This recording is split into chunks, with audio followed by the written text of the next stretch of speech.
রমজানে অসাধু উপায়ে নিত্যপণ্যের দাম না বাড়াতে ব্যবসায়ীদের প্রতি আহ্বান জানিয়েছেন প্রধানমন্ত্রী তারেক রহমান।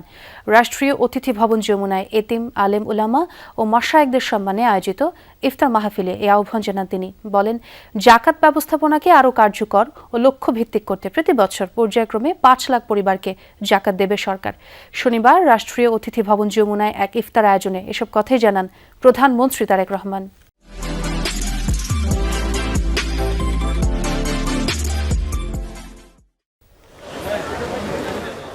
প্রতি রমজানের প্রথম দিনে এতিম ও ওলামা মাশায়েখদের সম্মানে বিএনপি ইফতার মাহফিলের আয়োজন করলেও এবার সেই ঐতিহ্যে ছেদ পড়ে। রমজানের ১৭তম দিনে যমুনায় দেশের বিশিষ্ট আলেম ও এতিম শিশুদের সঙ্গে ইফতার করেন প্রধানমন্ত্রী। মা খালেদা জিয়ার পথ অনুসরণ করে এতিম শিশুদের সাথে কুশল বিনিময় করেন সরকার প্রধান। দারিদ্র্য বিমোচনায় জাকাত ব্যবস্থাকে ঢেলে সাজানোর কথা উল্লেখ করেন সরকার প্রধান।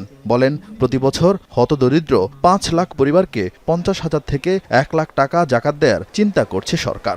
ধনী দরিদ্র সব মিলিয়ে দেশে বর্তমানে পরিবারের সংখ্যা প্রায় ৪ কোটির মতো।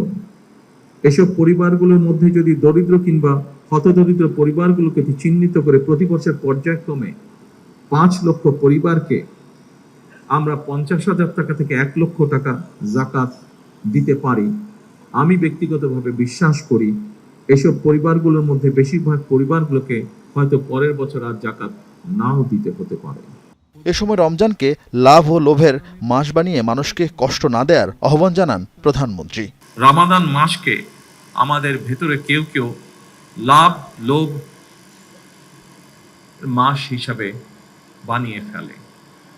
পবিত্র রমাদান মাসেও যারা অশুদ্ধ পন্থা অবলম্বন করছে, আপনাদের প্রতি আমার বিনীত আহ্বান, অনুগ্রহ করে আপনারা মানুষকে কষ্ট দেবেন না।